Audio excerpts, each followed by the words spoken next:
क्या खूब कहा है किसी ने, धैर्य होना अत्यंत आवश्यक है। माली यदि किसी पेड़ को 100 घंटे से भी सींचते रहे तब भी फल तो मौसम आने पर भी लगेंगे। आज की कहानी भी इसी विषय पर आधारित है। एक बार एक महात्मा जी एक रास्ते से होकर कहीं जा रहे थे। उनके बगल से एक बड़ी सी नदी बह रही थी।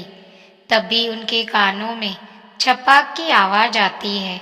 उन्होंने नदी की तरफ देखा तो एक आदमी नदी में कूद रहा था। वह फौरन समझ गए और उसके पीछे उन्होंने भी छलांग लगा दी। जैसे तैसे करके उसके बचा के नदी के किनारे पर लेकर आए। गुरुजी ने कहा, क्या कर रहे हो?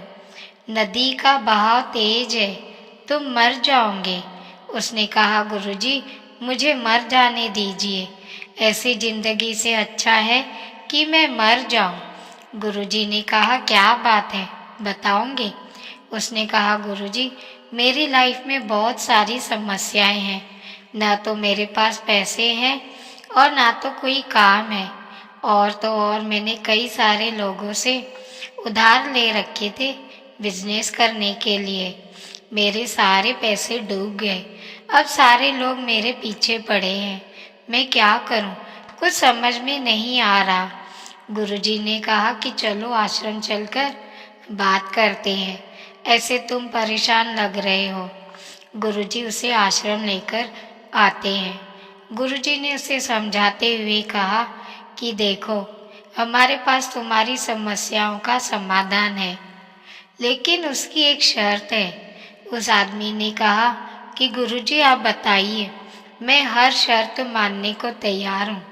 गुरुजी ने कहा, अगर तुम हमारी 1 साल तक सेवा करोगे तो मैं तुम्हें एक घड़ा दूंगा जो तुम्हारी सारी ख्वाहिशें पूरी कर सकता है।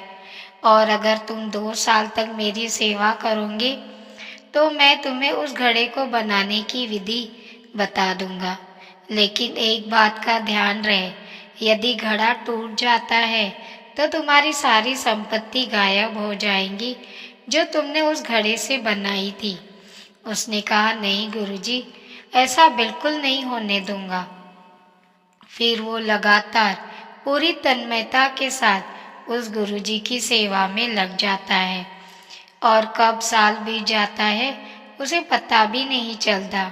जैसे ही 1 साल कंप्लीट होता है, गुरुजी के सामने हाथ जोड़कर वह खड़ा हो जाता है और बोलता है, गुरुजी आज मुझे 1 साल कंप्लीट हो गया है, अब आप मुझे वह घड़ा दे दीजिए। गुरुजी ने कहा, और रुकने का विचार नहीं है? नहीं गुरुजी, हमने जीवन में बहुत समस्याएं झेली है, बहुत परेशानियां झेली है, अब और तकलीफ मैं नहीं झेल सकता। गुरुजी ने कहा, जैसे तुम्हारी मर्जी। उन्होंने उस आदमी को घड़ा दे दिया। वो आदमी घड़ा लेकर सीधे अपने घर आता है और जितनी सारी चीज़ों की आवश्यकता थी उसने उस घड़े से बना ली। रुपए पैसे, गाड़ी घोड़ा, दौलत, हर चीज़, हर ऐशो आराम की चीज़ें उसने उस घड़े के जरिए बना ली। अब उसकी लाइफ में कोई टेंशन नहीं थी, कोई समस्या नहीं थी और ना ही कोई परेशानी थी। धीरे धीरे दिन बीतते जाते हैं। वह नशे की आदत में बुरी तरीके से डूब जाता है। अब एक दिन वह घड़ा को उठाकर एक जगह से दूसरी जगह रख रहा था कि तभी उसके हाथों से वह घड़ा गिर के टूट जाता है। उसका सारा नशा गायब हो जाता है। उसका दिमाग पूरी तरीके से सन्न हो जाता है और एक ही क्षण में उसकी सारी संपत्ति गायब हो जाती है। फिर वह सर पकड़कर बैठ जाता है। वह सोचता है कि काश मैंने 1 साल और गुरुजी की सेवा करके घड़ा बनाना जान लिया होता। दोस्तों, यह छोटी सी कहानी हमें बताती है, यदि जीवन में हमें कुछ बड़ा करना है तो हमारे अंदर पेशेंस या धैर्य का होना बहुत ज़रूरी है। यदि हमारे अंदर धैर्य न है तो हम लाइफ में कुछ भी बड़ा अचीव नहीं कर सकते, जैसा कि इस आदमी के साथ हुआ। किसी ने बड़े कमाल की बात कही है, मेहनत सीढ़ियों की तरह होती है और भाग्य लिफ्ट की तरह। लिफ्ट तो किसी भी समय बंद हो सकती है, पर सीढ़ियाँ हमेशा ऊंचाई की ओर ही ले जाती है। आज की कहानी भी इसी विषय पर आधारित है। एक लोहार एक गांव में रहता था। वह बहुत मेहनती था। दिन रात भट्टी के सामने बैठ कर के मेहनत ही किया करता था। उसकी वजह से उसके घर में कभी पैसों की कोई कमी नहीं आई। वही उसका एक इकलौती बेटा था, जो दिन रात उसकी मेहनत से कमाए गए पैसों को पानी की तरह खर्च करता था। यह बात लोहार को बहुत बुरा लगती थी, लेकिन वो करे भी क्या, आखिर उसका ही बेटा था और डायरेक्ट मना भी नहीं कर सकता था। तो एक दिन उसने अपने बेटे को सबक सिखाने की सोची। उसने अपने बेटे को बुलाया और कहा कि बेटा सुनो, कल से तुम्हें रोज 10 रुपये डेली कमाने हैं। अगर तुम 10 रुपये कमाकर मुझे दोगे तो कल शाम को मैं तुम्हें खाना नहीं दूंगा।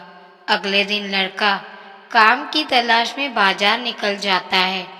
वह पूरा दिन इधर उधर घूमता है, लेकिन कहीं कोई काम नहीं मिलता और थक हार कर शाम को वापस घर चला आता है।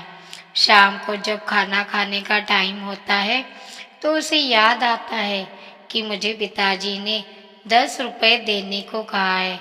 तो अपनी माँ से 10 रुपये मांग करके अपने पिताजी को दे देता है। जैसे ही वो लोहार 10 रुपये देता है, वह उस रुपये को आग की तपती भट्टी में डाल देता है। अब यही सिलसिला चलता रहता है। बेटा रोज माँ से 10 रुपये लेता है, अपने पिताजी को देता है और उसके पिताजी आग की भट्टी में डाल देते हैं। अब एक दिन की बात है, उस लड़के की माँ ने पैसा देने से मना कर दिया और बोला, तुम कहाँ रोज पैसे लेकर जाते हो, अपने पापा से पैसे क्यों नहीं मांगते हो। तो वह परेशान होकर दोबारा से काम की तलाश में निकल जाता है।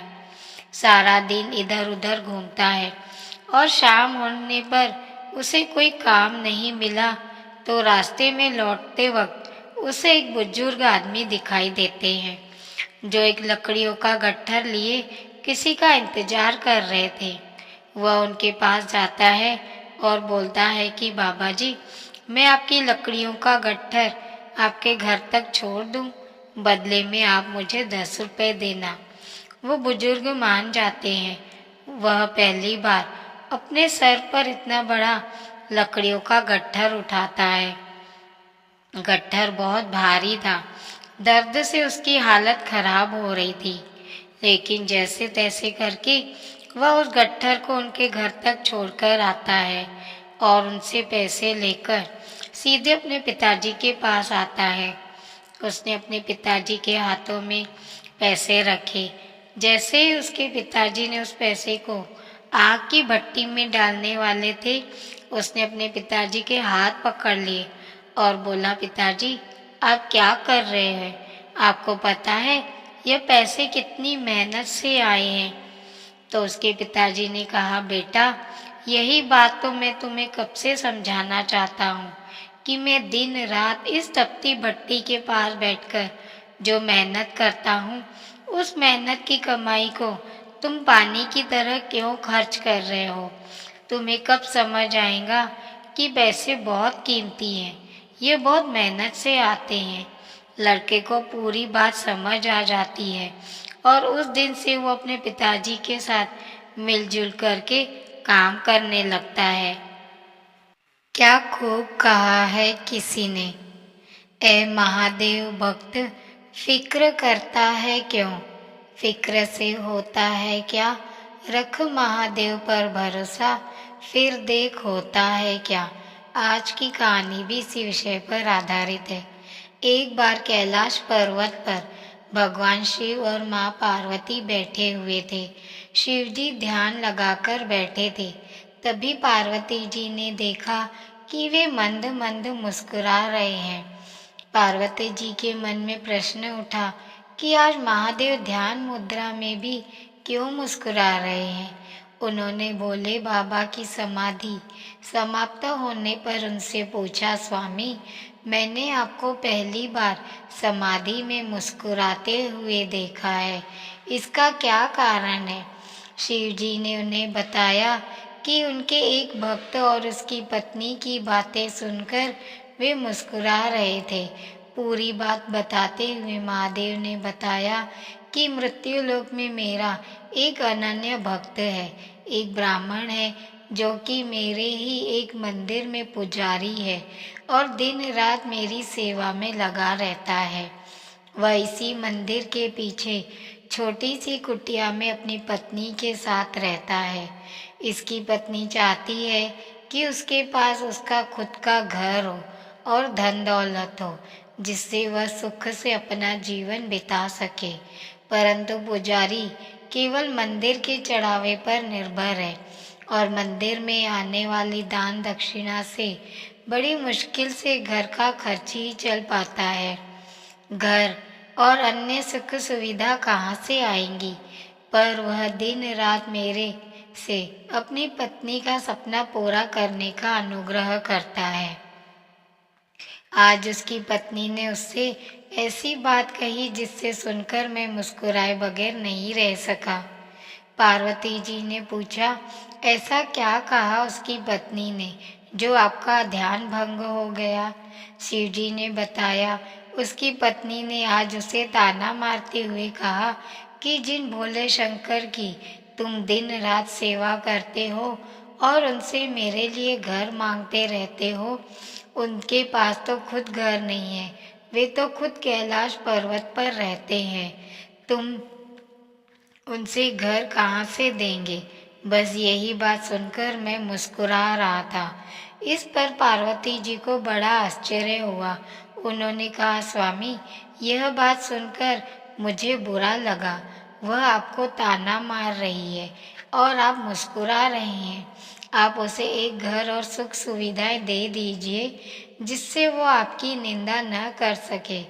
इस पर शिव जी ने कहा, पार्वती, यह मेरे वश में नहीं है। ये सभी प्राणी तो मृत्यु लोक में रहते हैं, अपने पिछले जन्म के और साथ ही इस जन्म के कर्मों का फल भोग रहे हैं और जैसे ही इनके कर्मों का फल इन्हें मिल जाता है, उन्हें सभी प्रकार के सुख मिलना शुरू हो जाते हैं और अंत में वे मुक्ति पा जाते हैं। इसलिए इसे मृत्यु लोक कहा गया है।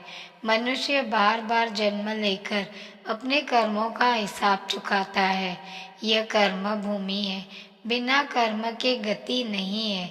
आगे शिव जी ने कहा, यह ब्राह्मण पिछले जन्म में एक साहूकार था जो कि लोगों की जमीन, उनके जेवर, पशु आदि गिरवी रखकर उन्हें पैसे देता था और उनकी जमीन हड़प लेता था और जो दूसरों के जेवर और ब्याज में पैसा मिलता था उसका उपयोग उसकी पत्नी भी किया करती थी।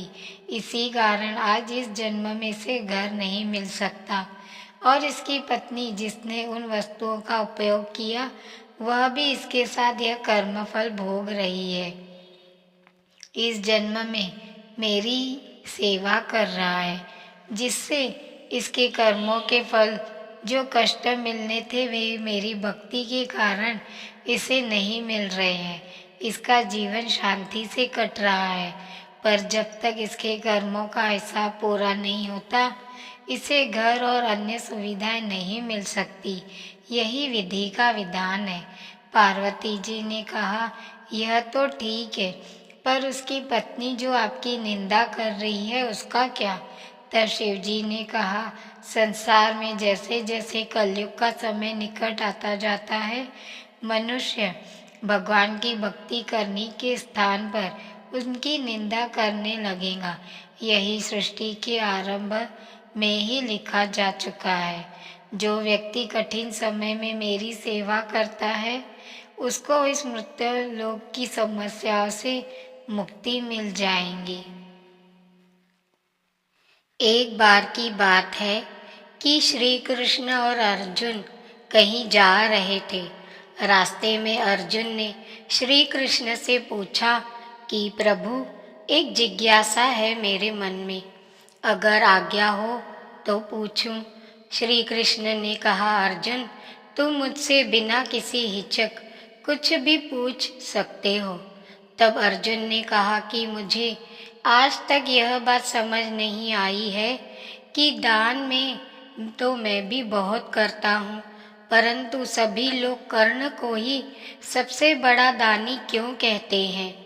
यह प्रश्न सुन श्री कृष्ण मुस्कुराए और बोले कि आज मैं तुम्हारी यह जिज्ञासा अवश्य शांत करूँगा। श्री कृष्ण ने पास में ही स्थित 2 पहाड़ियों को सोने का बना दिया।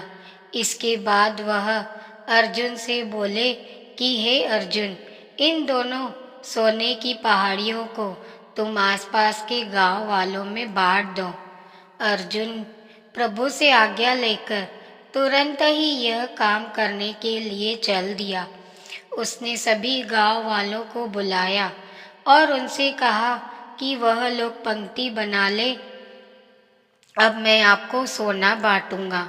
और सोना बांटना शुरू कर दिया। गांव वालों ने अर्जुन की खूब जय जयकार करनी शुरू कर दी।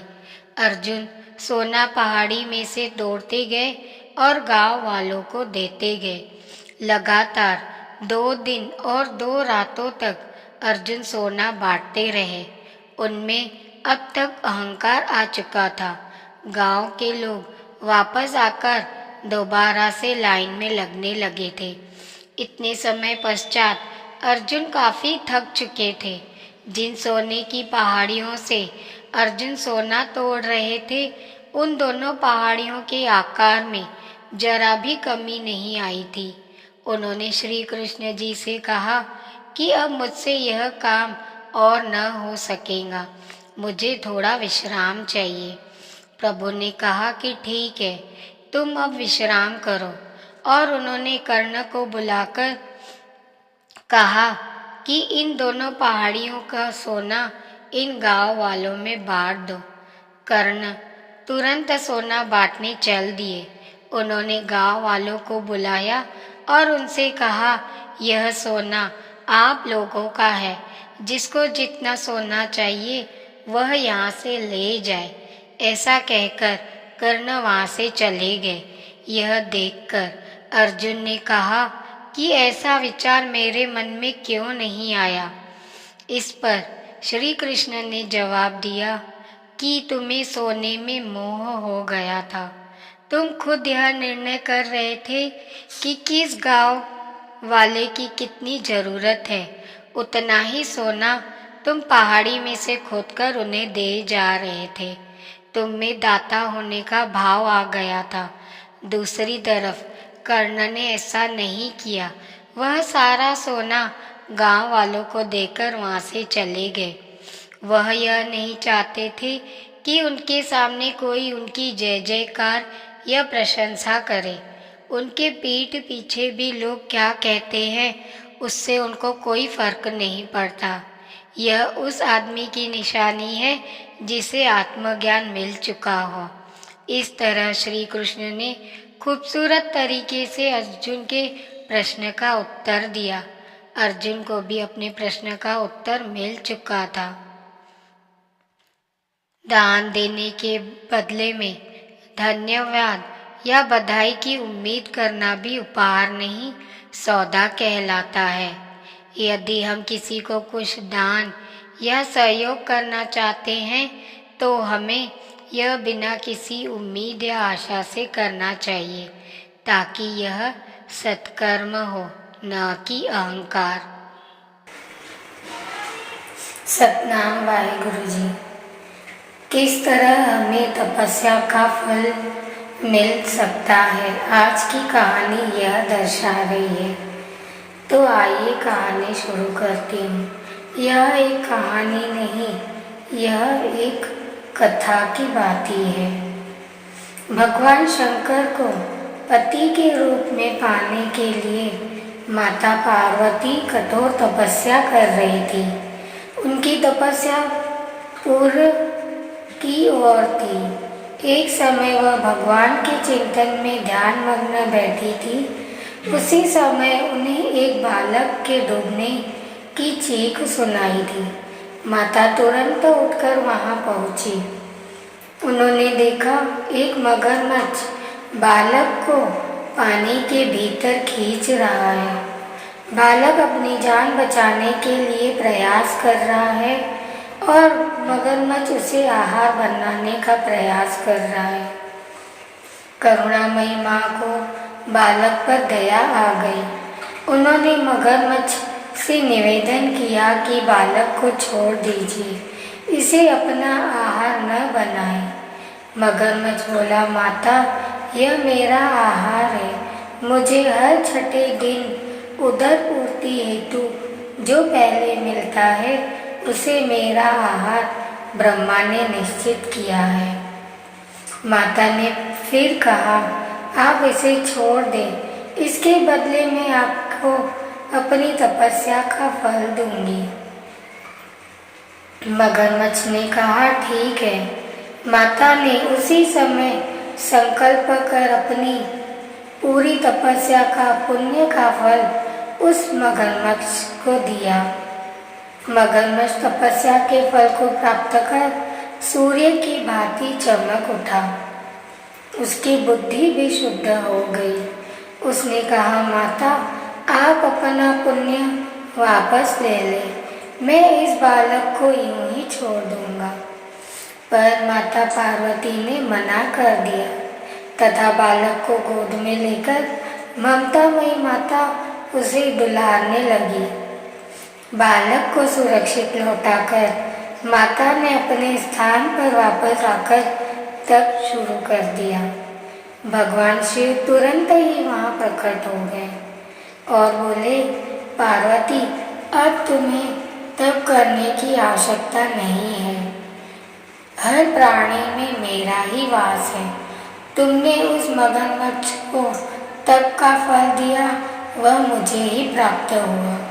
अतः तुम्हारा तप अनंत फल गुना हो गया। तुमने करुणावश द्रवित होकर किसी प्राणी की रक्षा की। अंत में मैं तुम पर प्रसन्न हूँ तथा तुम्हें पत्नी रूप में स्वीकार करता हूँ। इस कथा का यही सारांश है कि जो दूसरों की कामना करता है उस पर परमात्मा खुश होते हैं। परमात्मा की असीम कृपा होती है जो दूसरों के लिए भावना रखता है।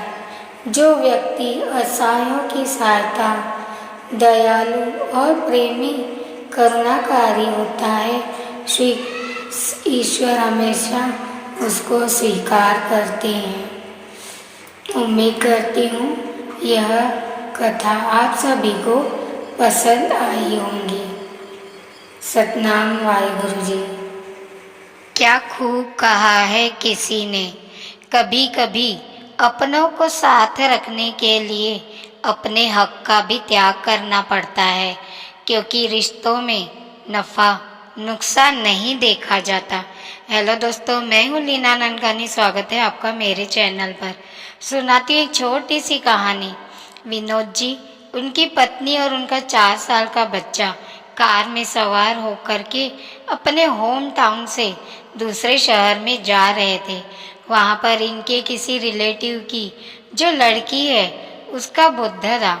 उसके लिए एक अच्छा सा जो है इन्होंने तोहफा खरीदा था और उसको लेकर के जा रहे थे। कार में सवार थे। जब हाईवे पर इनकी गाड़ी जा रही थी, नदी पर जो पुल बना था, जैसे उसको क्रॉस किया, कार ने इनका बच्चा चिल्लाने लगा, पापा तरबूज, पापा तरबूज। उन्होंने पूछा, कहाँ है तरबूज? साइड में देखा तो एक लड़की थी जो सड़क किनारे तरबूज बेच रही थी। उसके पास में जाकर के गाड़ी रोक दी और इनकी मैडम ने कार का शीशा नीचे किया और उससे मोल भाव करने लगी कितने रुपए का, क्या भाव है? तो उसने कहा 50 का एक दे सकती हूँ। मैडम जी, तो उन्होंने कहा 50 का से ज़्यादा नहीं दूंगी। तो लड़की कहने लगी मजाक कर रहे हो, अब इतने में तो नहीं मिलेगा। इनको लगा सच में नहीं देंगी। लड़की, तो उन्होंने कहा चलो ठीक है, इसमें तो आप दे ही दोगी। तरबूज उस बच्ची ने कहा मैडम, हमारे यहाँ ही आता है, मैं कहाँ से आपको दे दूंगी, कम से कम नहीं बेचूंगी, मोल भाव चल रहा था।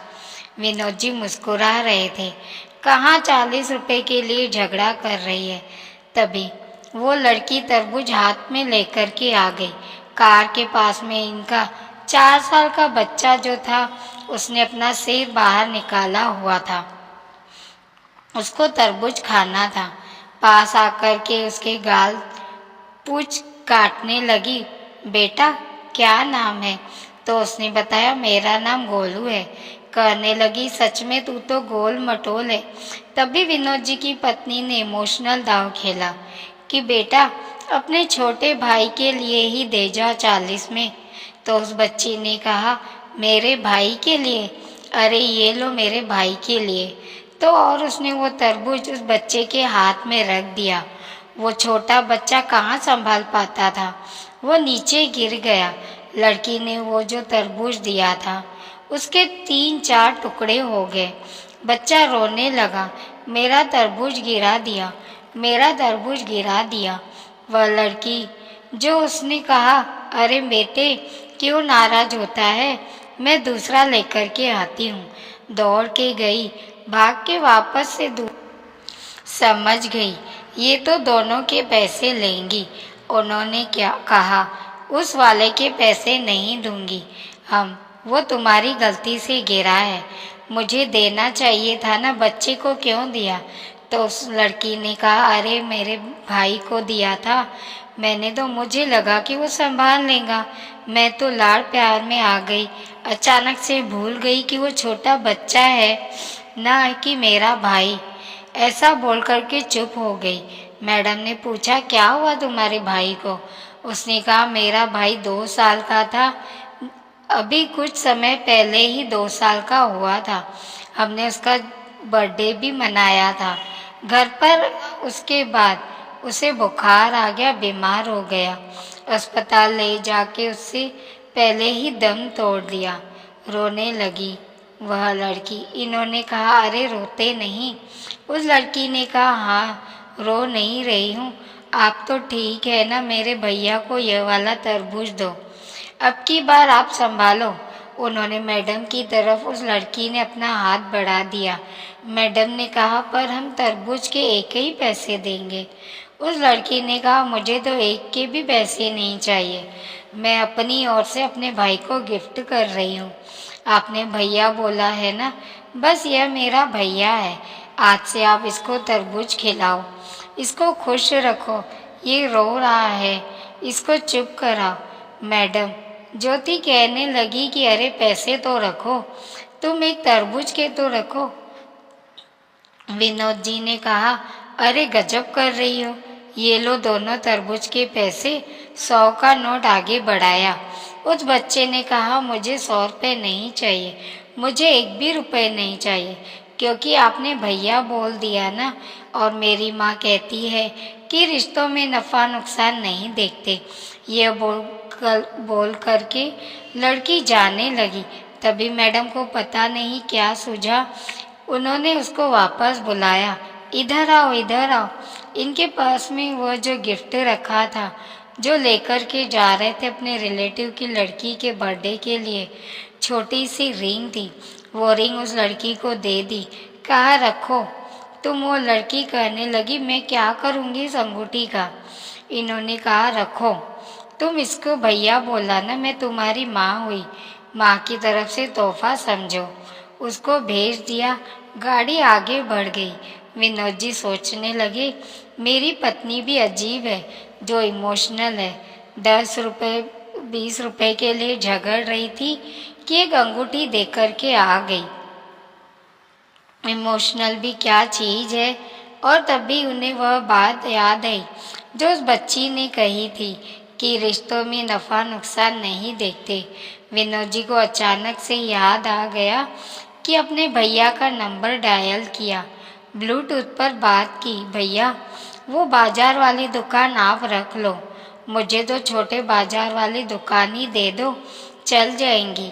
प्रॉपर्टी को लेकर के केस रखा था बड़े भाई पर। बड़े भाई ने कहा, तुझे क्या हो गया अचानक से?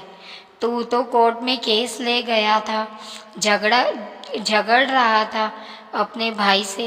विनोद जी ने कहा, मुझे समझ आ गया भाई साहब, रिश्तों में नफ़ा नुकसान नहीं देखते। भाई साहब उधर से रोने लगे, कहने लगे, छोटे तू तो गजब बात करता है, घर आजा, सब मिल बैठ कर के सॉल्व कर लेंगे। बहुत छोटी सी कहानी है जो यह सीख देती है कि त्याग की भावना लाना बहुत आवश्यक है। रामायण भी अद्भुत कथा है जो त्याग की, वहाँ पर भी त्याग के बारे में आपको एक से एक बढ़कर उदाहरण मिलेंगे। जीवन में त्याग रहेगा तो अपने साथ रहेंगे, क्योंकि कभी कभी अपनों को साथ रखने के लिए अपने हक का भी त्याग करना पड़ता है। तो दोस्तों, यह कहानी आपको कैसे लगी कमेंट में ज़रूर बताएं। मिलते हैं दोस्तों ऐसी एक कहानी के साथ अगली वीडियो में। तब तक के लिए अपना ख्याल रखिए और हमेशा मुस्कुराते रहिए, कभी अपने लिए तो कभी अपनों के लिए।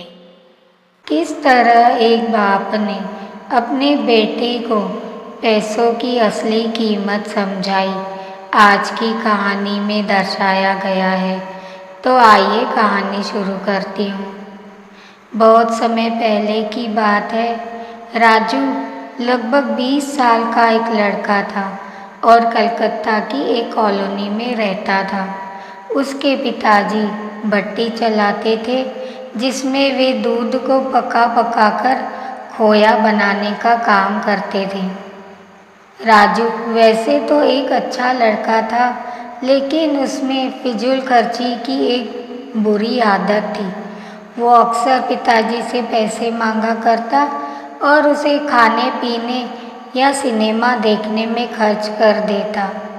एक दिन पिताजी ने राजू को बुलाया और बोले, देखो बेटा, अब तुम बड़े हो गए हो और तुम्हें अपनी जिम्मेदारियां समझनी चाहिए। जो आए दिन तुम मुझसे पैसे मांगते रहते हो और उसे इधर उधर उड़ाते हो, ये अच्छी बात नहीं है। क्या पिताजी? कौन सा? मैं आपसे 1000 रुपये ले लेता हूँ, चंद पैसों के लिए आप मुझे इतना बड़ा लेक्चर दे रहे हैं। इतने से पैसे तो मैं जब चाहूँ आपको लौटा सकता हूँ, राजू नाराज होते हुए बोला। राजू की बात सुनकर पिताजी क्रोधित हो गए, पर वो समझ चुके थे कि डांटने और फटकारने से कोई बात नहीं बनेगी। इसलिए उन्होंने कहा, ये तो बहुत अच्छी बात है, ऐसा करो कि तुम मुझे ज़्यादा नहीं, बस 1 रुपये रोज़ लेकर दे दिया करो। राजू मुस्कुराया और खुद को जीता हुआ महसूस कर वहाँ से चला गया। अगले दिन राजू जब शाम को पिताजी के पास पहुँचा तो वे उसे देखते ही बोले, बेटा लाओ मेरे 1 रुपये। उनकी बात सुनकर राजू जरा घबराया और जल्दी से अपनी दादी माँ से 1 रुपये लेकर लौटा। लीजिए पिताजी, ले आया मैं आपके 1 रुपये। और ऐसा कहते हुए उसने सिक्का पिताजी के हाथ में थमा दिया।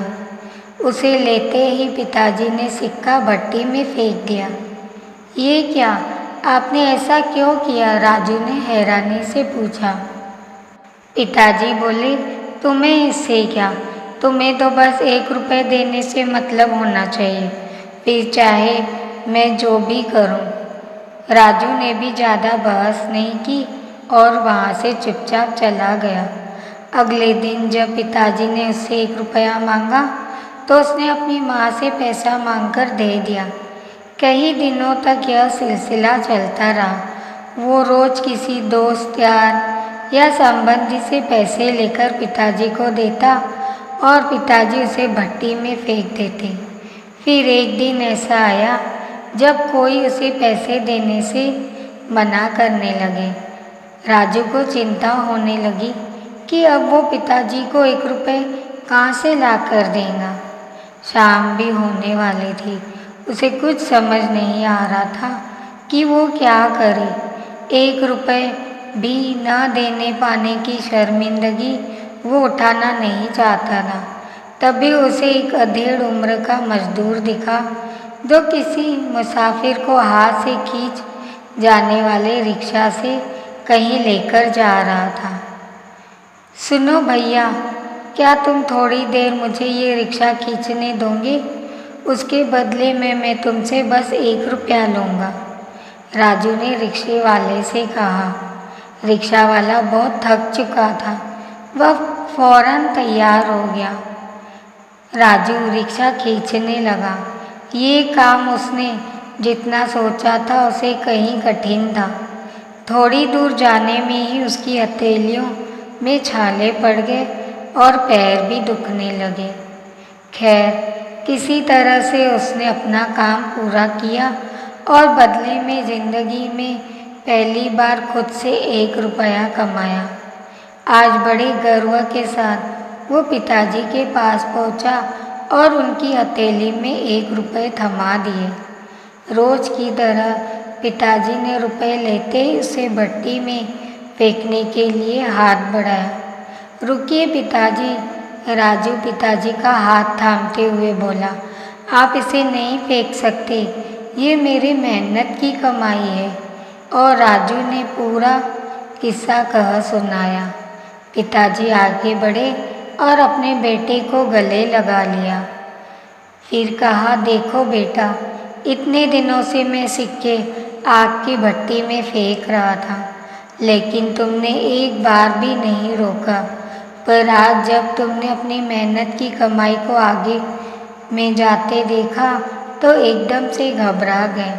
ठीक इसी तरह जब तुम मेरी मेहनत की कमाई को बेकार की चीज़ों में उड़ाते हो तो मुझे भी इतना ही दर्द होता है। मैं भी घबरा जाता हूँ। इसलिए पैसे की कीमत को समझो, चाहे वो तुम्हारे हो या किसी और के। कभी भी उसे फिजूल खर्ची में बर्बाद मत करो। राजू पिताजी की बात समझ चुका था। उसने फौरन उनके चरण स्पर्श किए और अपने व्यवहार के लिए माफ़ी मांगी। आज वो 1 रुपये की कीमत समझ चुका था और उसने मन ही मन संकल्प लिया कि अब वो कभी भी पैसों की बर्बादी नहीं करेगा। इस तरह राजू ने एक अच्छा सबक सीखा। इस तरह इस कहानी में हमने देखा कि हम बच्चों को किस तरह अच्छे संस्कार दे सकते हैं।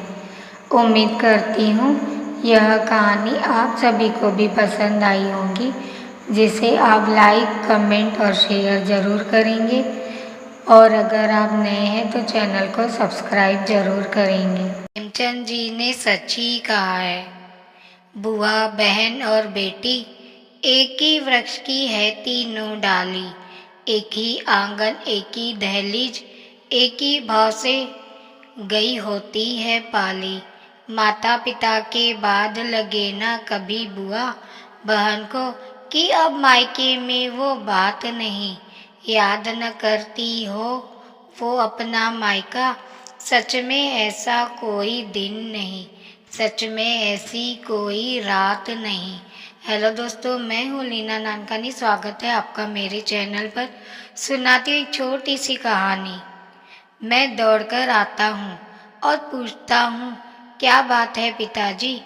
पिताजी, तुझे पता नहीं है, आज तेरी बहन आ रही है। वह इस बार हम सभी के साथ अपना जन्मदिन मनाएंगी। अब जल्दी से जा और अपनी बहन को लेके आ।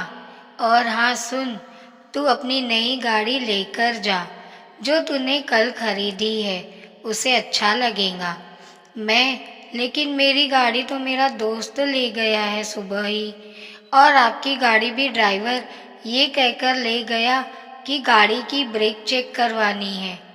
पिताजी, ठीक है, तो तू स्टेशन तो जा, किसी की गाड़ी लेकर या किराए की करके उसे बहुत खुशी मिलेंगी। मैं, अरे वह बच्ची है क्या जो आ नहीं सकेंगी? आ जाएंगी, आप चिंता क्यों करते हो? कोई टैक्सी या ऑटो लेकर। पिताजी, तुझे शर्म नहीं आती ऐसा बोलते हुए? घर में गाड़ियां होते हुए भी घर की बेटी किसी टैक्सी या ऑटो से आएंगी? ठीक है, आप जाओ, मुझे बहुत काम है, मैं नहीं जा सकता। तुझे अपनी बहन की थोड़ी भी फिक्र नहीं है। शादी हो गई है तो क्या बहन पराई हो गई क्या? उसे हम सबका प्यार पाने का हक नहीं? तेरा जितना अधिकार है इस घर में उतना ही तेरी बहन का भी है। कोई भी बेटी या बहन मायके छोड़ने के बाद पराई नहीं होती, मगर मेरे लिए वह पराई हो चुकी है और इस घर पर सिर्फ मेरा अधिकार है। अचानक पिताजी का हाथ उठ जाता है मुझ पर और तभी माँ आ जाती है। मम्मी, आप कुछ शर्म तो कीजिए, ऐसे जवान बेटे पर हाथ बिल्कुल नहीं उठाते। पिताजी, तुमने सुना नहीं इसने क्या कहा? अपनी बहन को पराया कहता है। ये वही बहन है जो इससे एक पल भी जुदा नहीं होती थी, हर पल इसका ख्याल रखती थी, पॉकेट मनी से भी बचाकर इसके लिए कुछ न कुछ खरीद देती थी। विदाई के वक्त भी हमसे ज़्यादा अपने भाई से गले रखकर रोई थी और ये आज उसी बहन को पराया कहती है। मैं मुस्कुराकर, बुआ का भी तो आज ही जन्मदिन है ना पापा? वह कई बार इस घर में आई है, मगर हर बार ऑटो से ही आई है। आपने कभी भी अपनी गाड़ी लेकर उन्हें लेने नहीं गए। माना वह आज वह तंगी में है, मगर वह भी बहुत अमीर थी। आपको, मुझको, इस घर को उन्होंने दिल खोलकर सहायता और सहयोग किया है। बुआ भी इसी घर से विदा हुई थी। फिर रश्मि दी और बुआ में फ़र्क कैसा? रश्मि मेरी बहन है तो बुआ भी तो आपकी बहन है। पापा, आप मेरे मार्गदर्शक हो, आप मेरे हीरो हो, मगर बस इसी बात से मैं हर पल अकेले में रोता हूँ कि तभी बाहर गाड़ी रुकने की आवाज़ आती है। तब तक पापा भी मेरी बातों से पश्चाताप की आग में जलकर रोने लगे और इधर मैं भी कि दीदी दौड़कर पापा मम्मी के गले मिलती है, लेकिन उनकी हालत देखकर पूछती है कि क्या हुआ पापा? पापा, तेरा भाई आज मेरा भी पापा बन गया है। रश्मि, ए पागल, नई गाड़ी बहुत ही अच्छी है। मैंने ड्राइवर को पीछे बिठाकर खुद चला के आई हूँ और कलर भी मेरी पसंद का है। मैंने कहा, हैप्पी बर्थडे टू यू दी। वह गाड़ी आपकी है और हमारी तरफ से आपको बर्थडे गिफ्ट है। बहन सुनते ही खुशी से उछल पड़ती है कि बुआ भी अंदर आती है। बुआ, क्या भैया आप भी न फोन न कोई खबर, अचानक भेज दी गाड़ी आपने। भाग कर आई हूँ खुशी से, ऐसा लगा कि पापा आज भी जिंदा है। इधर पिताजी अपनी पलकों में आंसू लिए मेरी ओर देखते हैं और मैं पापा को चुप रहने का इशारा करता हूँ। इधर बुआ कहती जाती है कि मैं कितनी भाग्यशाली हूँ कि मुझे बाप जैसा भैया मिला। ईश्वर करे मुझे हर जन्म में आप ही मेरे भैया मिले। पापा मम्मी को पता चल गया था कि ये सब प्रिंस की करतूत है, मगर आज फिर एक बार रिश्तों को मजबूती से जोड़ते देखकर वह अंदर से खुशी से टूटकर रोने लगे। उन्हें अब पूरा यकीन था कि मेरे जाने के बाद भी मेरा बेटा रिश्तों को सदा हिफाजत से रखेगा। बेटी और बहन, ये दो बेहद अनमोल शब्द हैं जिनकी उम्र कभी कम नहीं होती, क्योंकि शादी के बाद बेटी और बहन किसी की पत्नी तो किसी की भाभी, किसी की बहू बनकर रह जाती है। शायद लड़कियां इसीलिए मायके आती होंगी कि उन्हें फिर से बेटी और बहन शब्द सुनने को मन करता होगा। अगर यह वीडियो आप सभी को पसंद आई हो तो इसे लाइक, कमेंट और शेयर जरूर करें। एक समय शिवजी महाराज पार्वती के साथ हरिद्वार में घूम रहे थे। पार्वती जी ने देखा कि कई मनुष्य गंगा में नहा नहा कर हर हर कहते चले जा रहे हैं, परंतु प्राय सभी दुखी और पाप परायण है। पार्वती जी ने बड़े आश्चर्य से शिव जी से पूछा कि हे देव, गंगा में इतनी बार स्नान करने पर भी इनके पाप और दुखों का नाश क्यों नहीं हुआ? क्या गंगा में सामर्थ्य नहीं रहा? शिव जी ने कहा, प्रिय, गंगा में तो वही सामर्थ्य है, परंतु इन लोगों ने पाप नाशिनी गंगा में स्नान ही नहीं किया है, तब इन्हें लाभ कैसे हो? पार्वती जी ने आश्चर्य से कहा कि स्नान कैसे नहीं किया? सभी तो नहा नहा कर आ रहे हैं, अभी तक इनके शरीर भी नहीं सूखे हैं। शिव जी ने कहा, ये केवल जल में डुबकी लगाकर आ रहे हैं, तुम्हें कल इसका रहस्य समझाऊंगा। शिव जी ने लीला से ही वृद्ध रूप धारण कर लिया और दीन विवश की तरह गड्ढे में जाकर ऐसे पड़ गए जैसे कोई मनुष्य चलता चलता गड्ढे में गिर पड़ा हो और निकलने की चेष्टा करने पर भी न निकल पा रहा हो। पार्वती जी को उन्होंने यह समझाकर गड्ढे के पास बैठा दिया कि को देखो, तुम लोगों को सुना सुना कर ये पुकारती रहो कि मेरे वृद्ध पति अचानक गड्ढे में गिर पड़े हैं, कोई पुण्यात्मा इन्हें निकालकर इनके प्राण बचाए और मुझ असहाय की सहायता करे।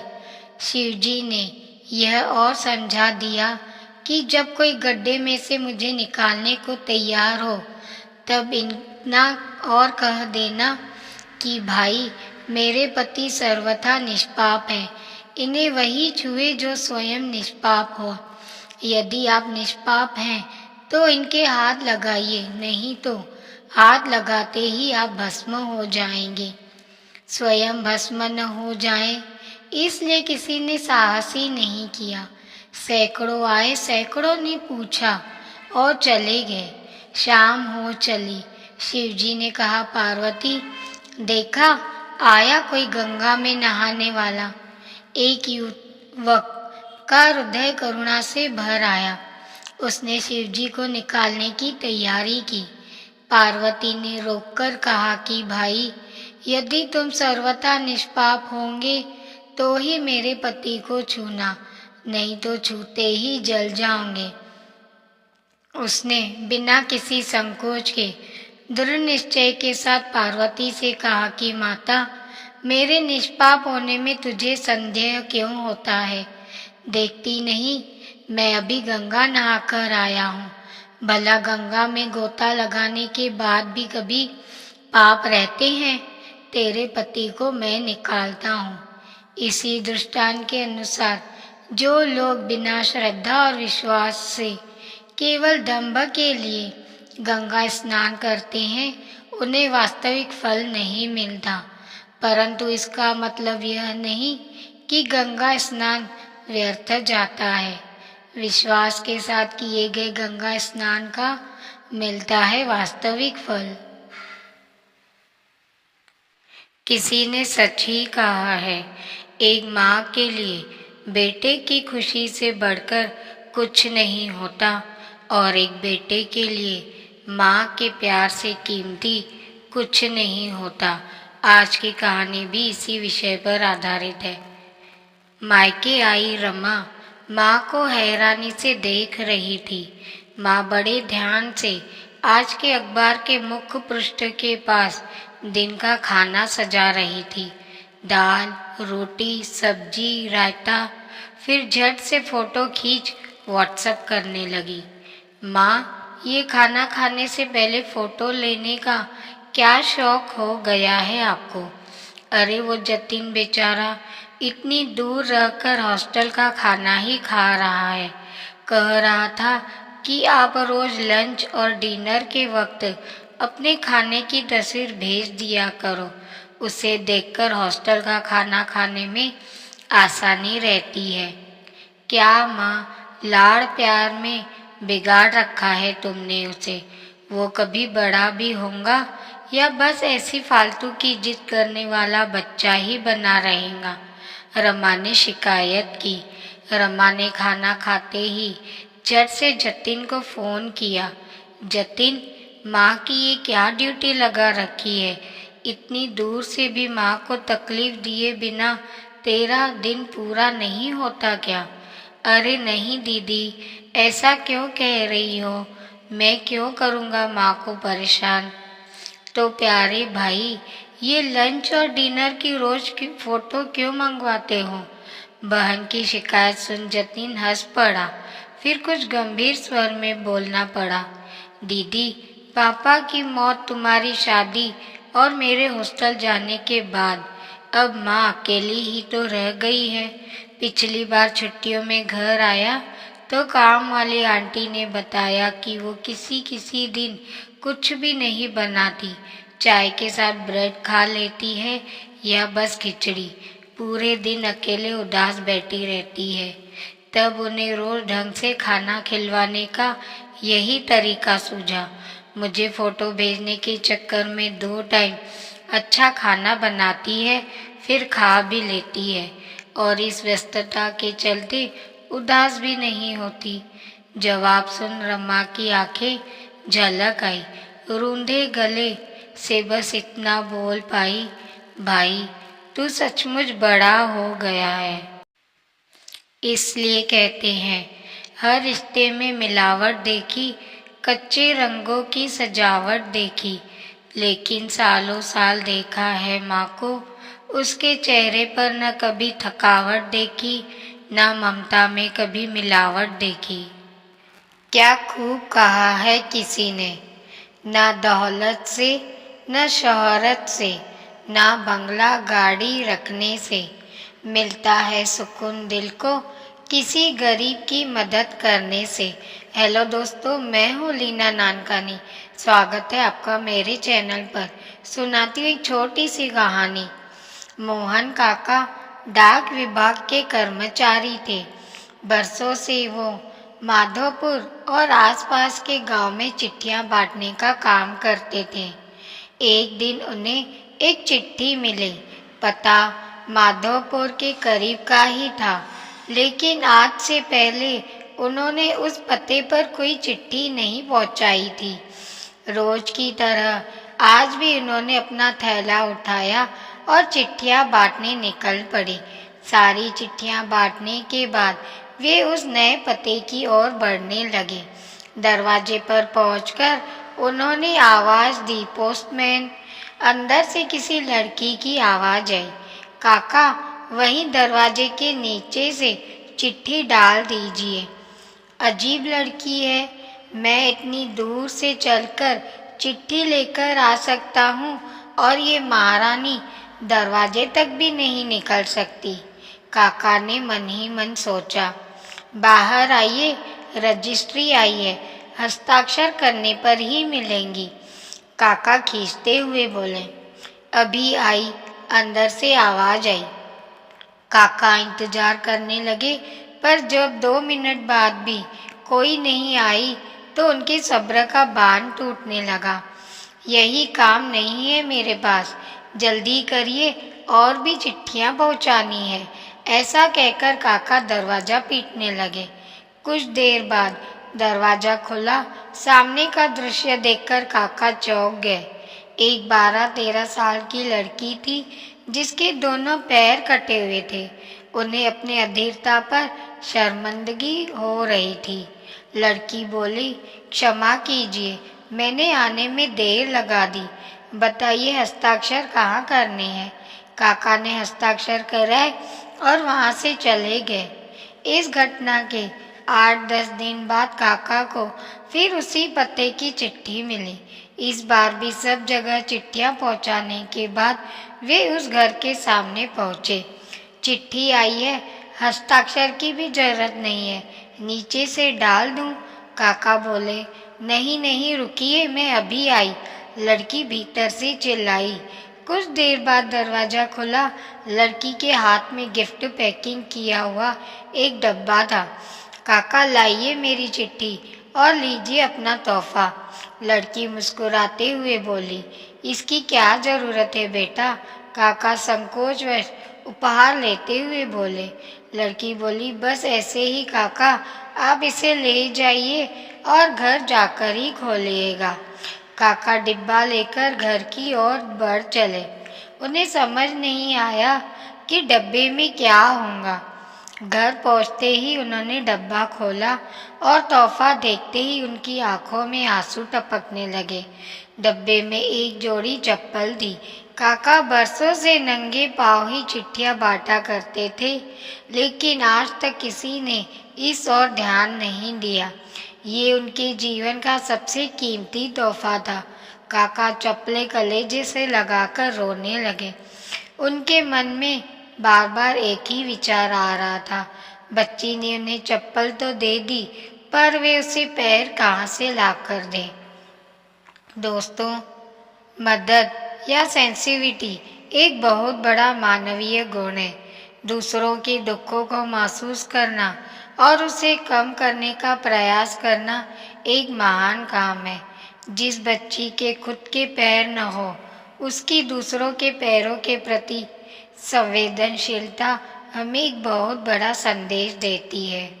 आइए हम भी अपने समाज, आस पड़ोस, अजनबियों सभी के प्रति मददगार बने।